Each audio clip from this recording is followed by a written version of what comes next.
Hi, this is lesson 8-2 for those of you who have been watching. I do apologize for the last lesson. I got off a little bit with my camera, but I'm not really monitoring my camera as I'm doing this, so I'm just trying to hope for the best.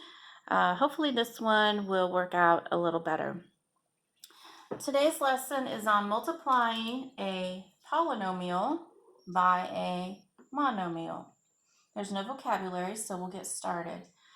There's two ways to do these examples. I'm going to show you both the horizontal method and the vertical method. You pick which one you like best and go with it.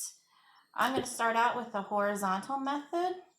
We learned how to do distribution quite a while back, and basically that's what this is. You're going to take your monomial times each term in the polynomial. So what it'll look like essentially is 6y times y, or 4y squared. This is a positive 6y times a negative 9y and a positive 6y again times a negative 7.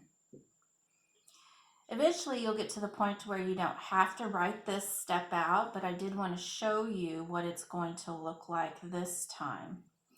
So you take 6y times 4y squared. 6 times 4 is 24. And y times y squared is y cubed. Then we have 6y times a negative 9y. 6 times negative 9 is a negative 54. And y times y is y squared. And 6y times negative 7. 6 times negative 7 is negative 42. And then you have your y. So that would be your answer. It's very similar with vertical method. We learned how to multiply horizontally and vertically when we were learning our multiplication facts. And we're going to use the same method here with polynomial times monomial. So start with your monomial, multiply it by your first term. 4 times 6 is 24. Y squared times y is y cubed. Negative 9 times 6 is negative 54. Y times y is y squared. And negative 7 times 6 is negative 42. And bring down your y. So same answer, you're just probably going to prefer one method over the other. Moving on to example 1b. I'm going to predominantly use the horizontal method. You write this however you want to. So distribute 3x to 2x squared. 3 times 2 is 6. X times x squared is x cubed. 3 times 3 is a positive 9. X times x is x squared. 3 times 5 is 15. It's positive, so I'm going to put a positive 15, and then don't forget about your x over here. So this is your answer for example 1b. Now let's look at 2a.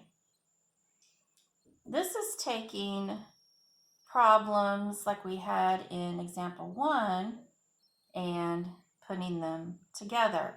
We know from PEMDAS, we try to look at what's in parentheses first. There's nothing that can be combined here. And in these parentheses, these cannot be combined. We don't have any exponents, so our next step is multiplication. Distribution is multiplication, so that's what we need to do throughout this problem. So distribute your 3 to your 2t squared, and you have 6t squared. 3 times a negative 4 would be negative 12, and bring down your t. And 3 times negative 15 is negative 45. So we have this monomial times this polynomial simplified. Now let's look at the next one. Again, by the way, this was distribution. Again, we're going to distribute 6 times 5 is a positive 30. T times t is t squared. And 6 times t times 2 would be plus 12t. Now, we have a lot of terms here, and some of them are alike, so we need to be able to combine like terms. Let's start with our biggest degree of a term. This one's 2, and this one's 2.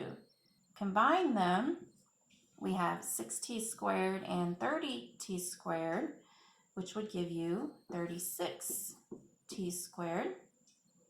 And then we have a negative 12t and a positive 12t. These will cancel each other out. You don't even need to put anything down for a t term. And what do we have left but a negative 45? So 36t squared minus 45. Now let's look at example 2b. This one is very similar to 2a. I'm going to let you try it on your own, and then I'm going to give you the answer at the beginning of the next video. I want to caution you, when you multiply 5 times negative 2, you need to get a negative 10 on this. Go ahead and figure this out, and then come back to part 2 of example or lesson 8-2.